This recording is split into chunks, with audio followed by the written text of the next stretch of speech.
So meal times can mean the family sitting nicely around the table or getting under my feet in the kitchen. And I love taking a classic takeaway, but giving it a little twist, so it's delicious, but even easier to make at home. This could be a mistake to do this with the kids, but let's go for it. Okay, here we go. So, fish and chips, the nation's favourite dish. Do you like fish and chips? I do like fish and chips. Okay, so River didn't quite make the recipe. Buds, do you want to help me? Yeah. Good lad.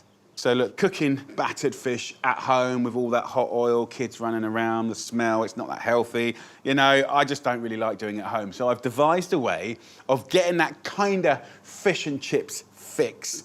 But instead of phoning up for a takeaway, this is much healthier, much cheaper, and a lot of fun to make, actually.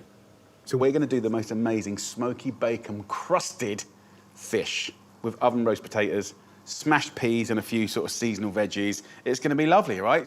So, Buds, you grab us a tray over there. I'll do the first potato. I've just washed about 800 grams of Maris Piper potatoes. These go nice and crispy. I'm going to half that potato like that, and then put your hands either side, as you know how to, and go through like that. So that's what we want. Nice oven roast. 2 wedges. Yeah, nice wedges. So you happy to do that? Yeah. So I'll do 2, and you do 2. Just put some olive oil into a lovely tray. What do I do after I've halved That's all right, yeah, just take it into halves. That's it, lovely. I'll put a little seasoning of salt and pepper. And if you want to, you can kind of give it a little bit of a vibe with a herb. You could even have a little bit of spice. And for an unknown reason, River loves smoked paprika. So I'm going to put some, actually, on these chips. You get a sweetness, you get a very subtle heat. It's not really spicy hot, but there's a smokiness.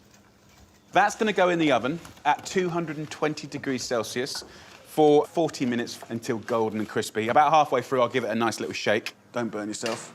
There you go, go and wash your hands. Now, I've got 4 lovely fillets of cod.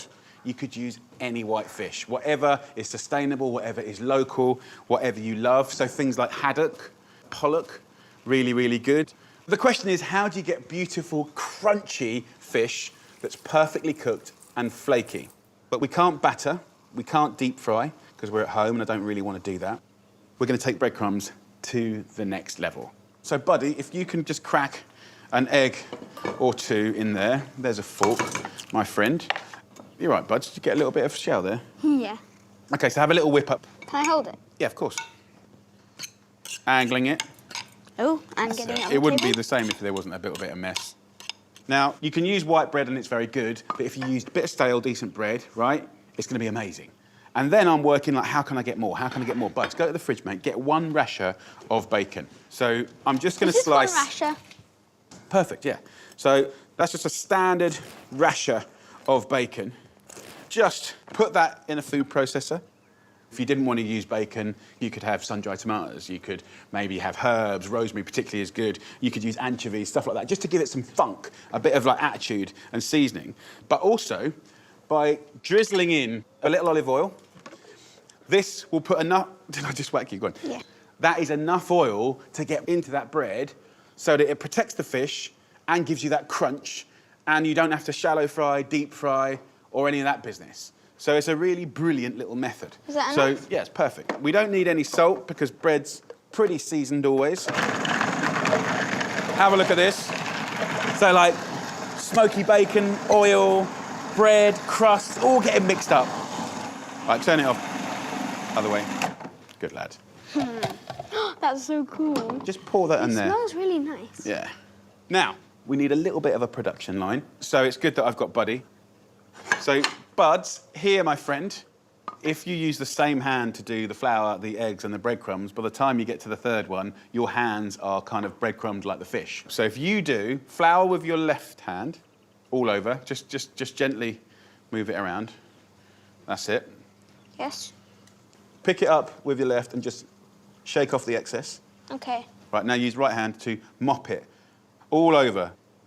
Now, I take a handful here, and you lay it on those breadcrumbs there. Put that on both sides, apply a little bit of weight, and there you have it. a lovely, perfect breadcrumbed fish fillet with smoky bacon. I'll put it on an oil tray. Now, what's brilliant about this breadcrumbing, other than it being golden, crunchy, and a little bit smoky bacon-like, is it will protect your fish to give you a lovely, succulent, flaky piece of fish. Go on, my son, in you go. And it's at least half the fat of deep frying it, depending on what fish and chip shop you go to. So this is a really nice expression of fish and chips that's like way better for you. If you wanted to freeze this fish, you can if the fish hasn't been frozen already. Plus, at £2.36 a portion, by the way, it's really, really good value.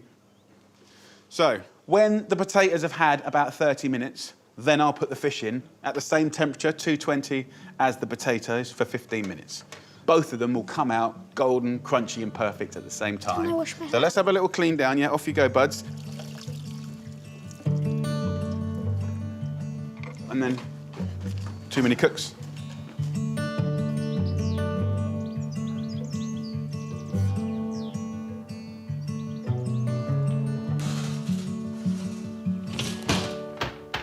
Buddy's gone to rally the troops. So, fish, chips, mushy peas. Oh, yeah. And the old school mushy peas were that fantastic split dried green pea. I love it, but we're not going there. Cooking for the family, I'm always trying to sneak more good stuff in them. So let's have fun with mushy veg. Frozen peas are genius. So about 500 grams goes in. And then really nice for an everyday green, frozen edamame. And they're a fantastic vegetable. Super healthy. You can get them in the supermarkets. So a little handful go in, and then a little handful of broad beans. If it's that time of year and you've got other stuff, like I've got a bit of asparagus here, you know, any other nice kind of spring greens that you can get in there as well. So you can kind of have fun with mushy veg and make it as simple or as exciting as you like. Boil those for about 4 or 5 minutes. And then I'm thinking, OK, tartar sauce, mayonnaise. My missus don't like it, so I'm kind of going slightly down a different place. Smashed mint sauce. That, with the chips and the greens, amazing. So I've got a nice bunch of mint, a little bit of salt. Bash up the mint until it's like a little mush.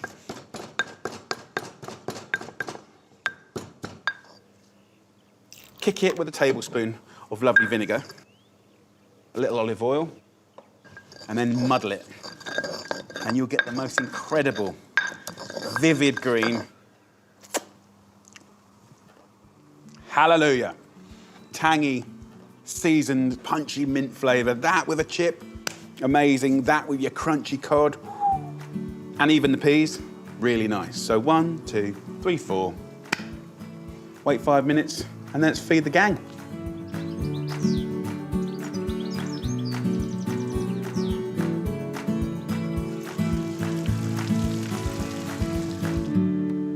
So veg is done. Mash it to the consistency that you like. Just season it to taste. And there you go. That amazing mushy veg, sweet and delicious. We've got our mint sauce. And then I've got my chips here. Let's have a look at the fish. Yeah. I'll do a little portion, vivid, smashed peas and other bits. Bosh. Then I'll go for our super tasty oven chips. And then fish. Just a little kiss of that minty, vinegary sauce.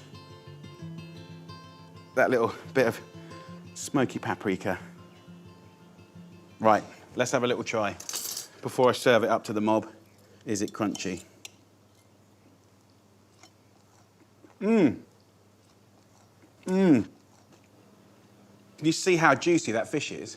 And yet on the other side, the breadcrumbs and the bacon has gone so crispy. It's a really nice little technique. Wow. And the mushy veg is just full of life. I love it. Fish and chips is genius, isn't it? But before you phone up for a takeaway, this little take on it, I think is really nice. Healthier, much cheaper, and you did it yourself. Beautiful. Right, let's feed the troops. Oh, yeah, buds. Thank you. Right, is the fish crunchy? Yes or no? Yes, lovely. It's crunchy. Is it? Yeah. I like the mushy peas. I love fish and chips. Dad, this tastes really lovely. I don't know why, because I ate on a carrot the other day and it's just wobbly. Your teeth wobbly? Yeah. Yeah.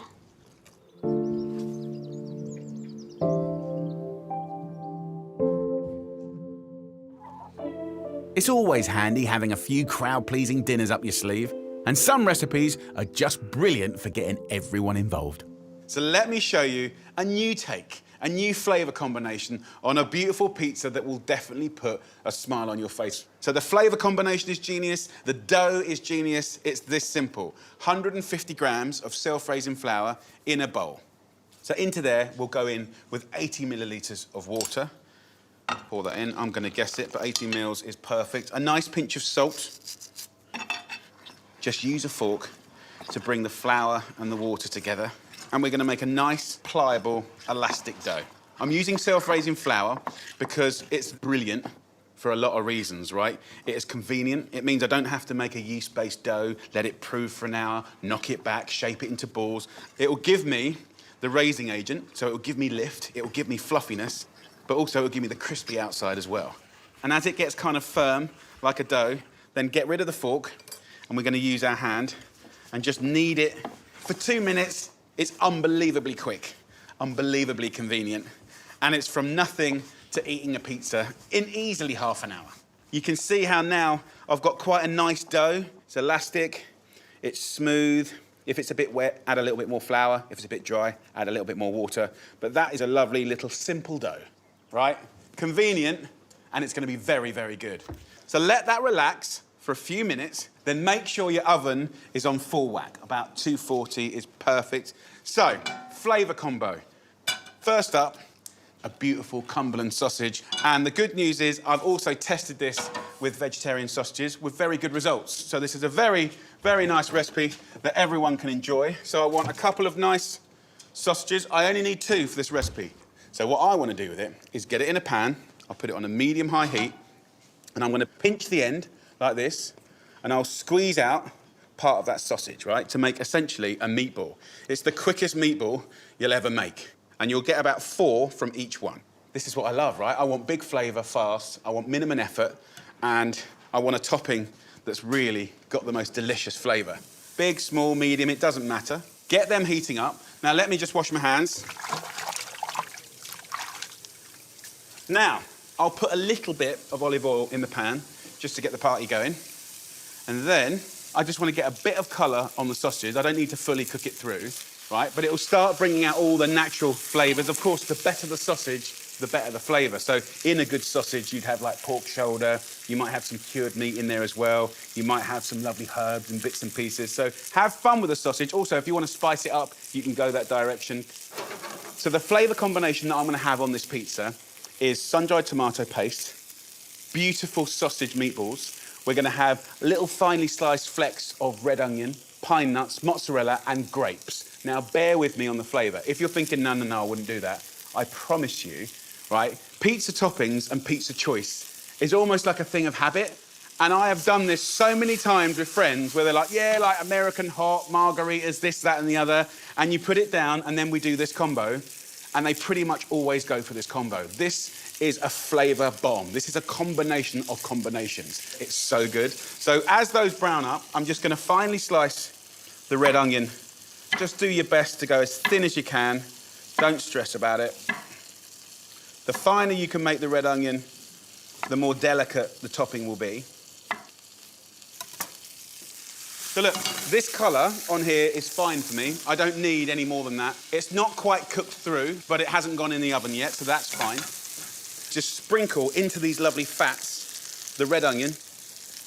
Hi, Jules. You can do a little handful of pine nuts. If you haven't got pine nuts, just use crushed almonds, anything like that. Buds, what have you got, bro? Got some sun-dried tomato pesto. Oh, nice. OK, I'll use that. Thank you, mate. Do you want to make this pizza with me? Sure. Buds, nice job, mate. So look, The secret ingredient, the magic bit, and you have to trust me on this one, is the grapes. A lot of people might not have done this before. It doesn't matter if they're green ones, black ones, red ones, but in Italy, they often do little flatbreads, schisciatas or focaccias with rosemary and grapes. It's a genius combination. And with the pork and grapes, pine nuts, red onions, it's like another level. So I can only urge you to try it. So just cut some of them in half, leave some of them whole, like that, and just a little handful is all you need, straight into this pan. Now, we just toss this up, and that is basically your topping. So we'll put that to the side for 1 second. So, Buds, let me roll out this, and you can sprinkle these on top. Just come around here, beautiful boy. With the dough here, it's had a little relax. You can see it feels a little bit more flexible. And actually, for consistency, I would just flour it and I'd roll it out instead of trying to turn it in your hand, because what I want is more of a kind of slipper shape, like an oval shape. So, Buds, if you can grab us a rolling pin and just roll it back and forth to about 30, 35 centimetres long, about 15 centimetres wide. And you could do this by hand if you want to, but I think this is quite consistent. There you go. Happy with that. So, Buds, if you can just put some oil in that tray and give it a little rub. I'm going to take Buddy's lovely homemade pesto. You can buy it in the jars, super convenient. If you want to make your own, Buds, how did you make yours? I used some sun-dried tomatoes, some oil, parmesan, and garlic. Nice. Did you just whiz it up, or do you use a pestle and mortar? Pestle and mortar. Yeah, nice. Old school. I like that. Good lad. So I'll put like a couple of tablespoons onto the pizza. Just push this all over the topping like that. And actually, this is perfect. I couldn't ask for anything better, Buds. This is brilliant. He's been cooking quite a lot this summer, and we've been having fun, haven't we, mate? Yeah. He's been experimenting. We had some good times and some bad. But listen, this is really nice. And actually, pestos, it's great for kids to learn it, whether it's a red one with sun-dried tomatoes or a green one, because they love it on pasta, they love it on pizza, they love it on all kinds of things. Then I've got this topping here, which I'm just going to shake on top like that. So you've got the onions, the nuts, and the meatballs, and then our only job now is just to kind of distribute it so everyone gets a bit. So, of course, the meatballs are like the favourite bit. The onions, you can just let it... Yeah, it looks pretty, doesn't it? I've never really had a pizza with the grapes on them before. No. Really excited to eat it. Are you? Yeah. See, I was worried that you wouldn't like the grapes, but the thing is, once you try it, grapes. the sweetness, the saltiness, the whole kind of thing is beautiful. And there is one little linchpin that makes it all work that I nearly forgot. Rosemary. Rosemary and grapes, they're like a match made in heaven. So I'm just going to rub this around the pan so it gets a bit of oil on them. And I'm going to put the rosemary on top.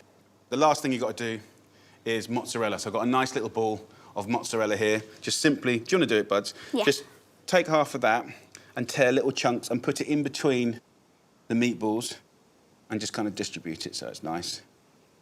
Little bits there, little bits on the side. Look at the colours. So good. Beautiful job. Do you want to wash your hands, big boy? There's a tea towel. So look, we've got a beautiful, simple pizza dough, OK? We've got a combo topping, which I promise you is a thing of beauty. And look, we all get stuck in a rut of ordering the same pizza toppings all the time. I get it. Safety, you don't want to get it wrong. But this, I promise you'll get right. Another great little tip. Put the gas hob on, right? And we're just going to start the heat on the pan for like a minute or two, just to get it sizzling. That will guarantee you the most beautiful crispy bottom. And we all know that we like a crispy bottom, don't we, Buds? Yeah. Yes. So this will now go at the bottom of the oven. So by putting it right there, again, it's giving it that lift, like a pizza oven. You're getting the best out of a regular standard oven. It's going to be amazing. Right, do you want to rally the troops and I'll bring it out? Yeah. 10 minutes is all I need in the oven. Cool. Bless you, big boy. Thank you for your pesto. Mum, the pizza looks so good.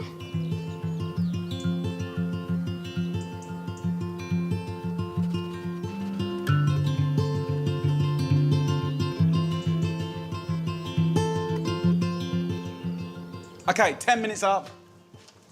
Here she is.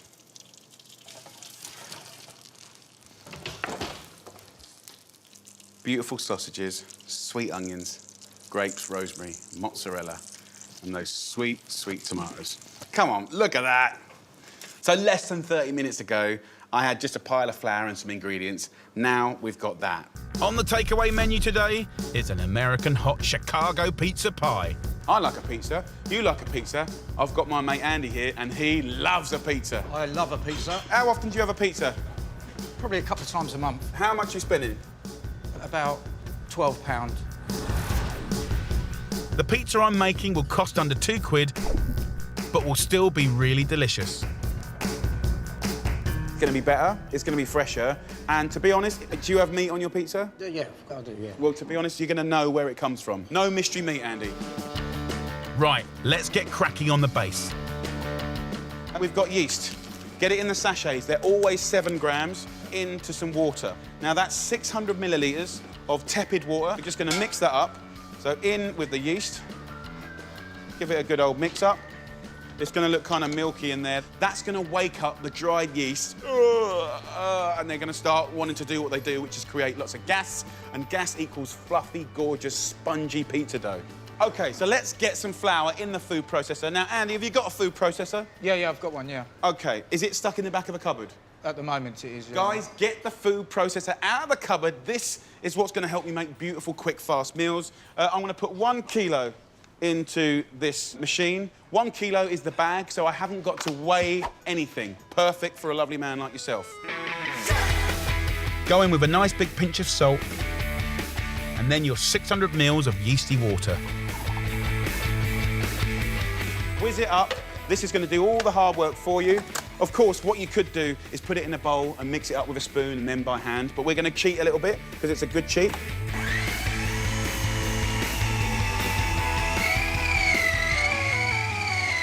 Right, let's have a look at that.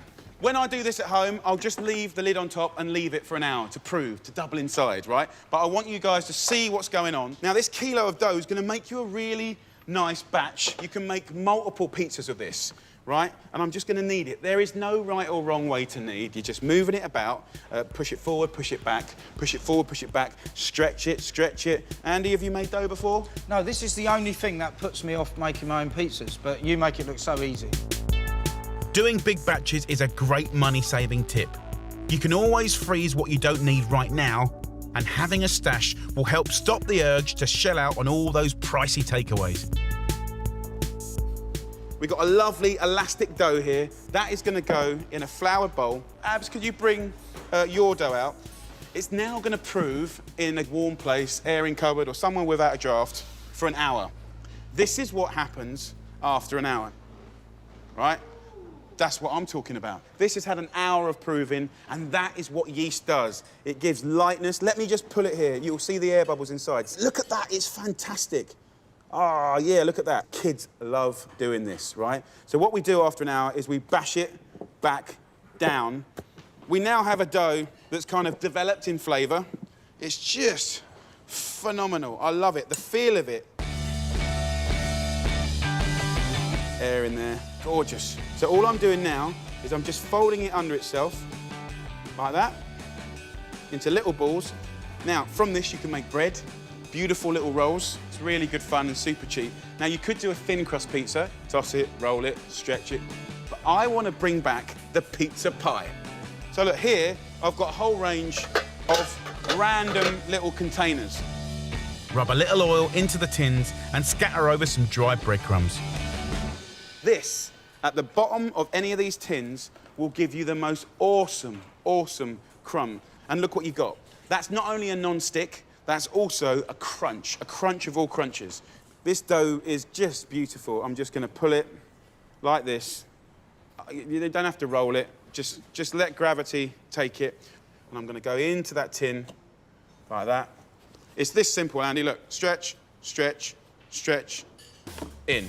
Here's the twist in the tail. Andy's pizzas here, he only has to buy 4 of his £12 pizzas, and he can afford to have mine for the whole year, right? So, better flavour, better texture, save a load of dough.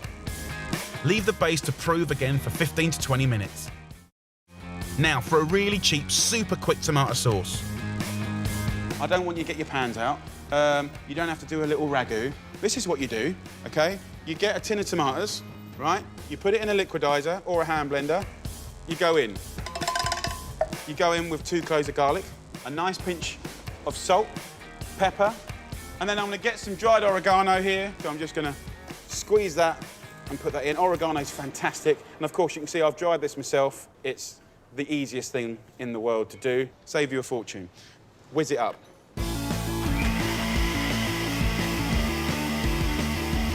For a bit of heat, nick a little vinegar from some jarred pickled jalapenos. And friends, the sauce is done. The toppings are up to you, but I know Andy likes his meaty, so I'm going to do some with good quality sausage. I'm just gonna squeeze the meat out of the sausage. Really simple. And some with a lovely little treat that I've been keeping in the freezer for a moment like this.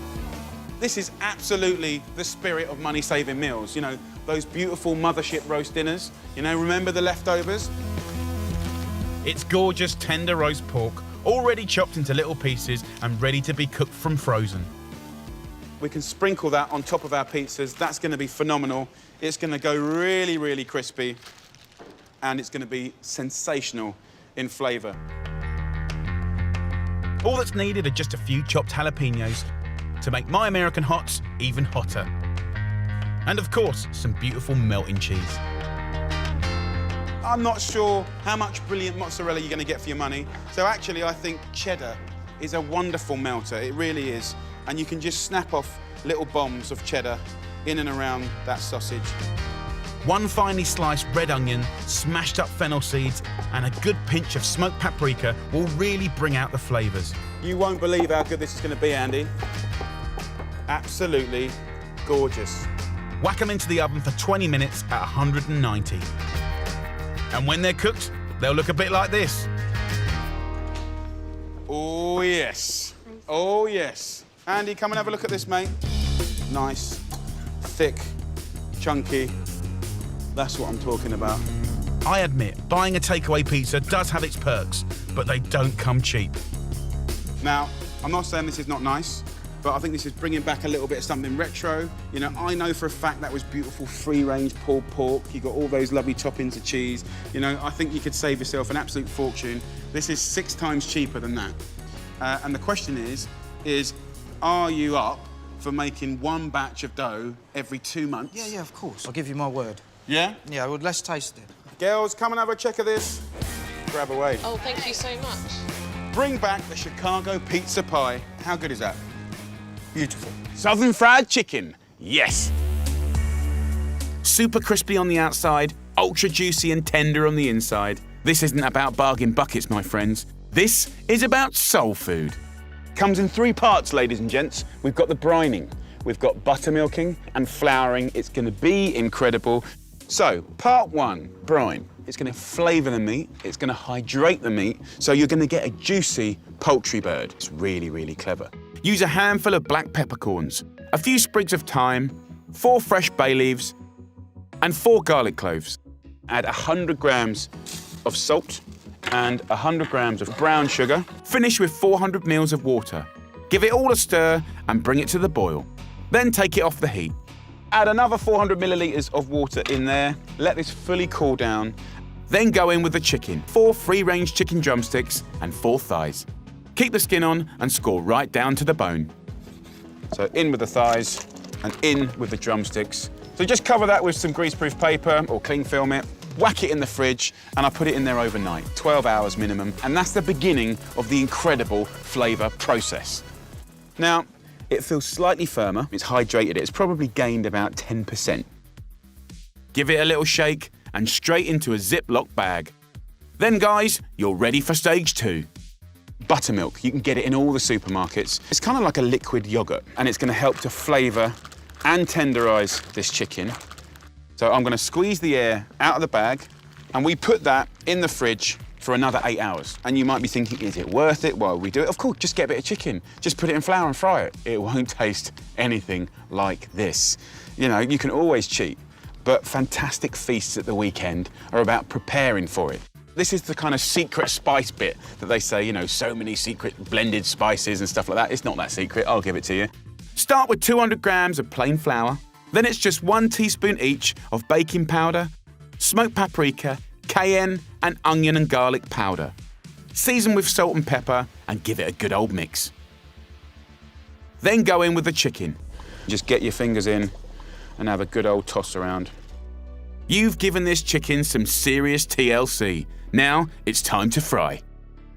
Half fill a sturdy pan with sunflower oil and heat to 180 degrees Celsius. Drumsticks first, slowly put them in, colour it up and get it crispy in the oil. As soon as it looks nice and golden and gorgeous, after about 5 minutes, put it in the tray. Do the same with the thighs. Grab a few sprigs of thyme, dip in some excess oil in the tray, and then sprinkle it all over the chicken. Whack this in the oven now at 170 degrees Celsius for about half an hour until the meat comes away from the bone, and it'll be gorgeous. Look at that. Incredible crispy chicken. I'm so excited. What I love about this and the whole kind of idea of this is you take something junk and you apply the old values. Love, care, attention, the brining, the marinating, the flour with the secret blend or not so secret blend. And we create a mountain of delicious, loved food. This is finger-licking chicken like you've never tasted before. And to set it off perfectly, I'm serving it with baked sweet potatoes, peppery watercress, wedges of lemon, and a crunchy, vibrant fresh pickle. This is the most fantastically indulgent weekend feast that everyone will love. Let's take a bit of that beautiful chicken, a little squeeze of lemon juice. Oh my God. It's just tender, crispy outside. And look, it's fried, so it is rich. But then when you bang that in your gob, it's so delicious. You ready? You trust me? Let's do it, guys! The takeaway. I know part of the treat is having the night off from cooking, but what if I showed you how to make something easy that tastes amazing and is also really, really cheap? Let's just talk about fast food. I personally don't think it's necessarily that fast, and I don't think it's that cheap either. It might be convenient, and I'm not knocking it, but I just think sometimes maybe you could do a better job yourself and save a load of money. On the takeaway menu today, my king of all burgers. Just because these meals are money-saving, they never scrimp on quality. Mince is really cheap, so buy the best you can afford for higher welfare meat with more flavour and texture. I'm using 500 grams of lamb mince as a really delicious alternative to beef. Now, what I want to do is form a patty, a burger, without applying too much pressure. So if you're going to home make the burger, why kind of make it dense and sort of like hard and tough, like the kind of pre-made processed ones? Let's just get the patty and let's form it like that, and let's make a nice little loose patty. That way, it's going to be looser when you eat it, more delicate, more tender, and you really, really will notice the difference. And what I like to do is try and make those patties the same size or girth as your roll. Right, so I'm just doing it like that. They're going to shrink a little bit when we cook them.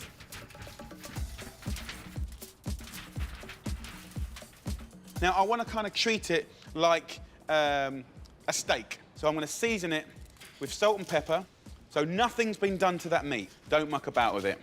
I'm actually not even going to put any oil in the griddle pan. It's going to go straight in there. Just push it down. You're going to get those nice char marks.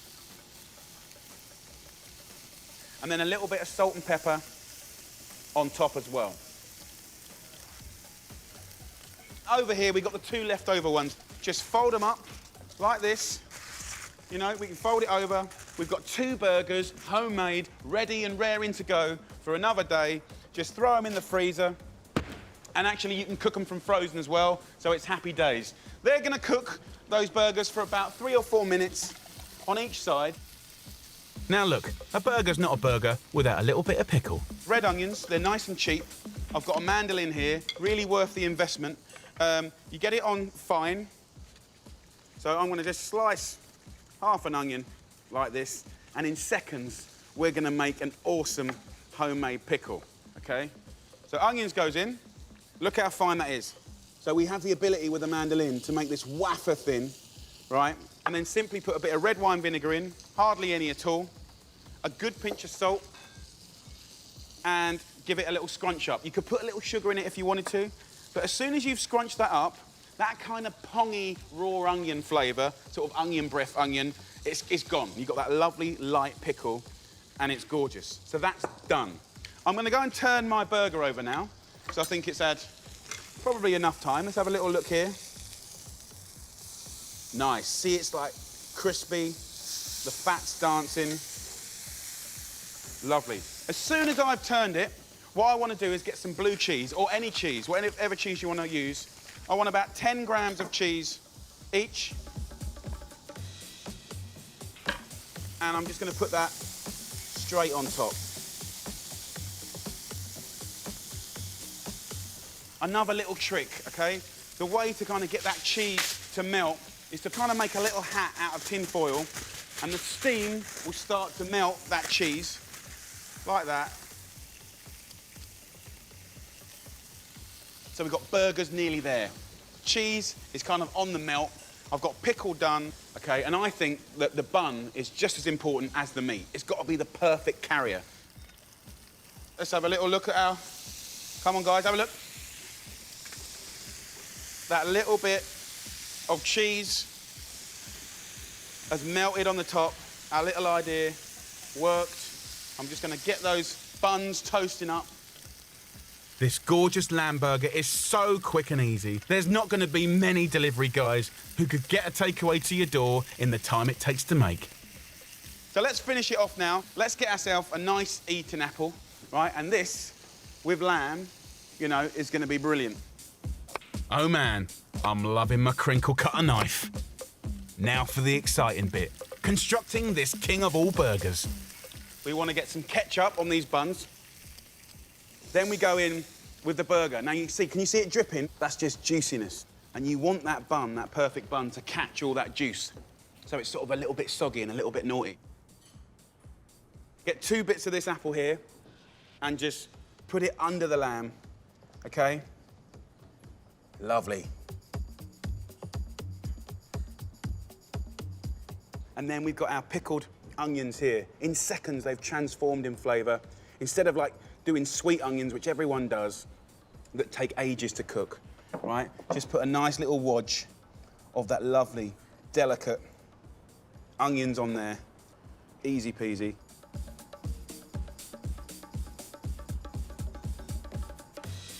I want to put some spinach with it, and hardly any spinach at all. Just a few little leaves like this.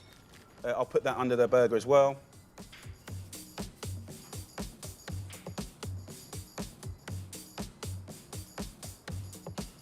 Okay, and then we've got the other side of the bun here. A little bit of ketchup. Look at that. The ketchup just helps it sort of work. A beautiful, homemade, handcrafted artisan burger. Follow me. Come on. I admit, buying a takeaway does have its perks, but making your own isn't just cheaper, it's also more delicious.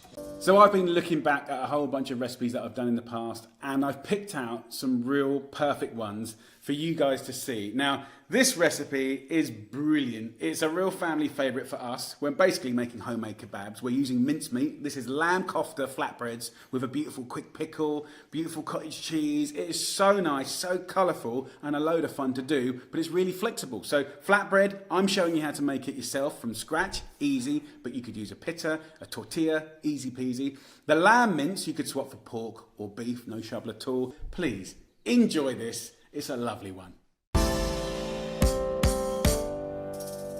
So it's really simple. I've got really good quality minced lamb, 250 grams into a bowl.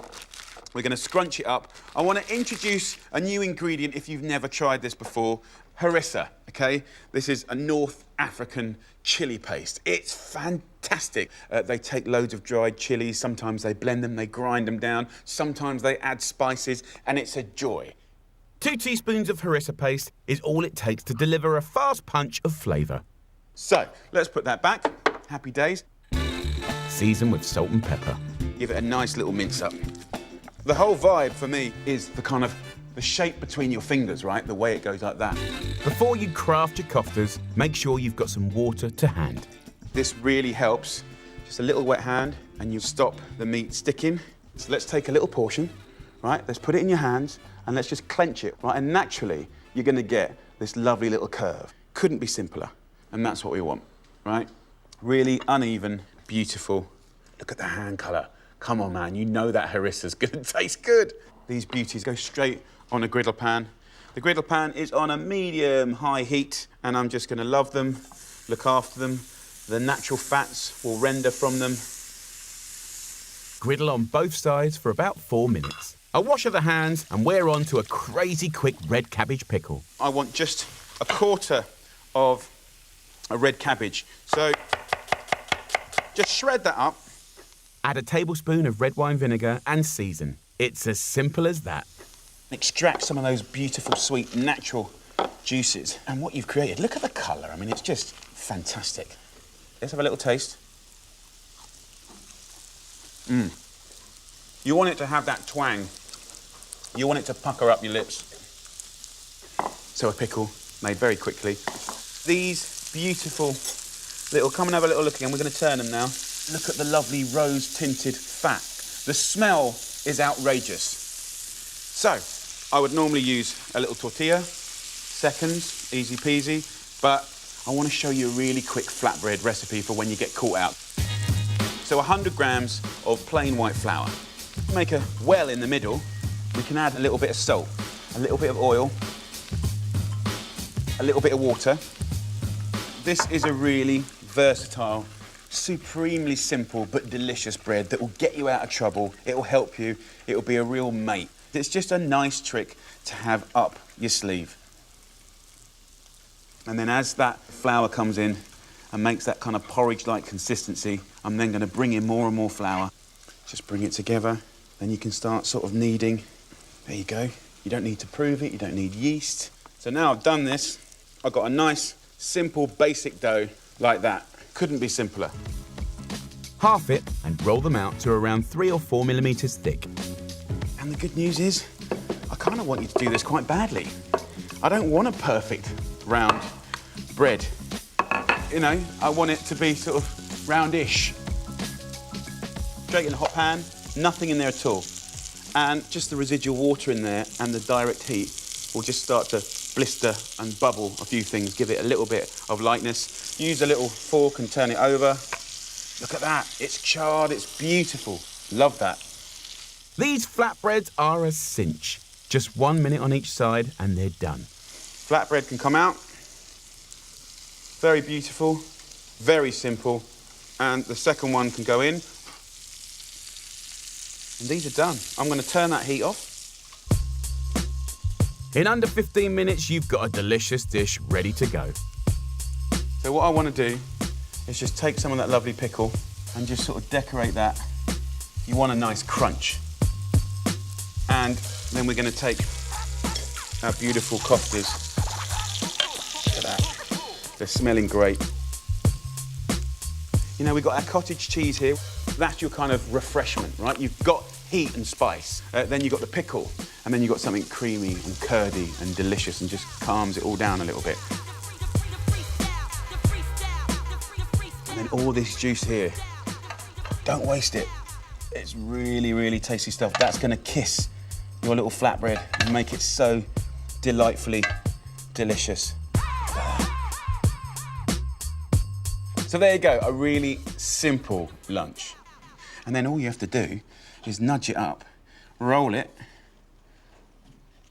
and enjoy it.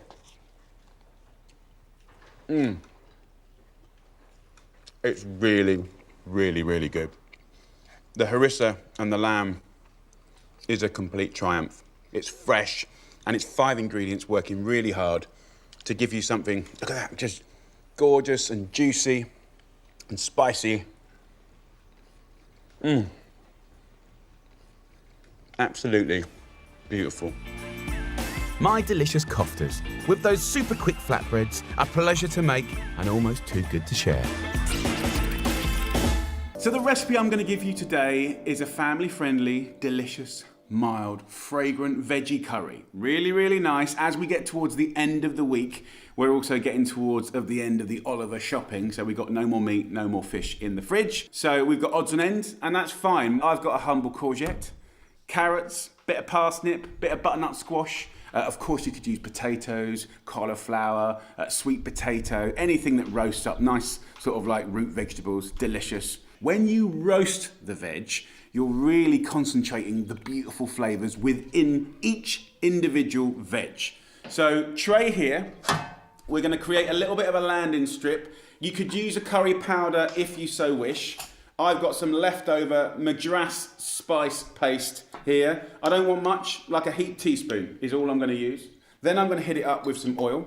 2 tablespoons will go in there. And then a little bit of vinegar. So I'll mix that up, and that will coat them all and season them all in the most delicious way. Easy peasy. Now, in here also I'm going to put a salt, and then we're going to go veg. We're going to leave the skins on. A lot of the flavour, a lot of the sweetness and deliciousness is in the skin, okay? And that includes the butternut squash, okay? A lot of people spend a lot of time peeling this. Forget it. Peeling this, forget it. And this, forget it, right? So let's start with the parsnip. Split it in half, then in quarters, then into bite-sized chunks. In we go. With the carrots, I'm just going to split those in half, and again, more chunks. All roughly around the same size. Then we have courgette. With the butternut squash, because of its wonderful skin, they'll keep for weeks. Weeks, you know, just in the corner of your kitchen, waiting to be used. And I think one of the problems with lockdown at the moment is, you know, people are buying quite a lot of stuff and then it's kind of going off. So any way to reduce that is obviously a good thing. We'll just chunk them up again. Now, if you're on your own, and I know there's a lot of people on their own, you can still roast or make the similar amount of this beautiful curry, and you can batch it up into bags and freeze it. So in with the squash. Last but not least, humble frozen veg. So there's 6 of us eating this curry, so 6 florets of cauliflower. So just mix all that up, and there you go. Beautiful dressed squash for roasting. Follow me, Jules. So this will go in the bottom of a hot oven, about 190 degrees Celsius, maybe 200, for about 45 to 50 minutes until just beautiful and golden looking. So while the veg is roasting off and getting even more tasty, I want to create like a sauce for them to get stirred into. I'm going to get a big pan on a medium heat. I'm going to get some ginger, thumb-sized piece of ginger, and about the same of garlic, and I'm just going to finely chop it, okay? We're going with some oil, about a tablespoon. The garlic and ginger, put that into your oil, which is heating up. So stir that around. The smell will be incredible. And as that starts to brown off and do beautiful things, I'm then going to go in with 2 tablespoons of mango chutney, and this will start to caramelise a little bit. If you haven't got that, you could cheat with like apricot jam and a little bit of sort of spice from your spice shelf. I'm going to get some tinned tomatoes. I've used chopped tinned tomatoes. It could be plum, scrunch them up. Could be passata, even chopped fresh tomatoes, delicious. As soon as this has come to the boil, we're going to season it with salt, and I'm then going to add some coconut milk. Now, of course, you could use regular milk, and that'll be fine. It'll give it that sort of creaminess, but the coconut milk gives it this incredible deliciousness. So in that goes, look at that. So we'll bring that to the boil. That is the most delicious, fragrant curry sauce ever. So the minute it comes to the boil, off. And then I'm going to bring into the world a new party. We're going to make the most delicious kind of cheats naan bread. So I've got 2 builder's mugs of self-raising flour and then 1 of cold water. But we're going to go a step further and we're going to stuff it. And one of our favourite things to stuff a naan or a bread with is like very lightly sort of spiced spinach. It's gonna be amazing, right? My kids absolutely love it. They fight over it. They have arguments over it. So this is good. So the first job is to get this pan back on the heat, and let's get our knob of butter in the pan. And what we want to do is bring to life spinach, which could bore people, but we're going to make it so tasty. I'm going to use cloves. I've got a bit of cinnamon as well. Now, you could use any spice you've got. It could be a pinch of cumin, fenugreek. It could be a pinch of curry powder. It could be a bit more paste, maybe a different paste. It could be just garlic, right? We just want to make delicious spinach. Now, these little tablets of frozen spinach I have always had in my freezer. They're brilliant for Indian dishes, brilliant for soups, stews. It's going to be so delicious. So that'll go back in the freezer. I'd normally put a bit of onion in this, but my lovely wife, she doesn't like onions. So we're just going to use spring onions or leeks instead. So let's just cut those in quarters. It's been washed nicely. Finely slice this.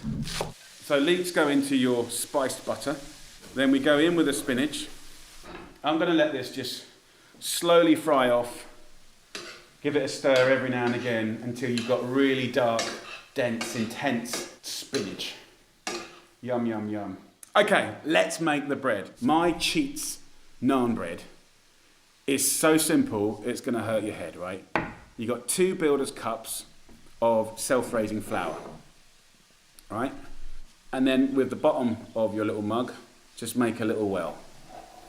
Very satisfying. So to 2 builder's mugs of self-raising flour, I've got 1 mug of cold water. So that goes in. That's your ratio. So into the water, we're going to add salt, and I'm going to add a little oil, then take a fork and just evenly go around the edge, right? And it will go from straight water to like a pancake batter, then to like a thick sort of dough. I'm using a fork because I don't want to use my hands and I don't want it to go sticky. So can you see now that this dough is getting quite firm? And once actually my fork starts to look even a little bit clean, right, that's a good sign that we can use our hands.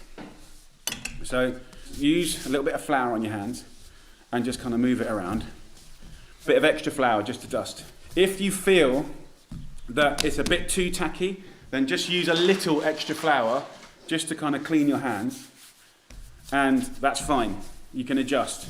If you can keep it quite wet, look at that, then it will be really fluffy in return. So can you see how this bread, the more I've kneaded it, the more elastic it's got. So now what I'm going to do is just add a bit of oil to the surface and the bread, and that won't stick anymore. So let's rub the oil in. And then what we can do is start to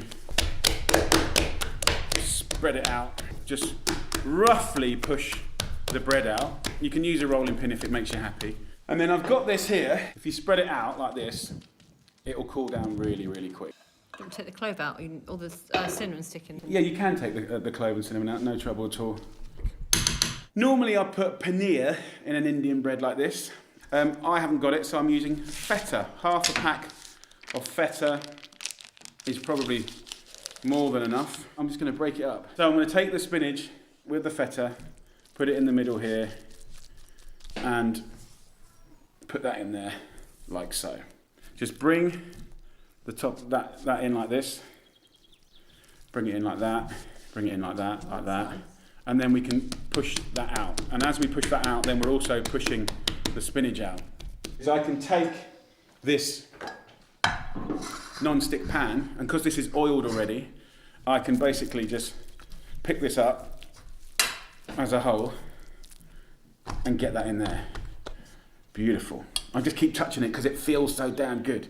Okay, this I can either cook for 10 minutes on each side on a hob, or I can put it in the oven at the bottom and sort of 20, 25 minutes. It'll be golden and crisp and gorgeous. So that's it. Happy days. So let's check on the veg. They've had about 50 minutes. And if you look in here, hopefully, yes. Look at that, that's what we want. See the charring? That is flavour, maximum flavour. Now, if I just show you up here, I've got the sauce here simmering away. So what I have to do now is get these veggies landing in this sauce. Add a little bit more veg if you want. Just a handful of peas. Bit of chickpeas. You know, all of this is going to add to it being the most delicious curry. Let's serve the animals. I've got a nice stuffed naan. Oh, here we go, lovely people. Daisy is a massive lover, aren't you, Daisy, of naan breads and bits and pieces. So we're going to go in for the kill.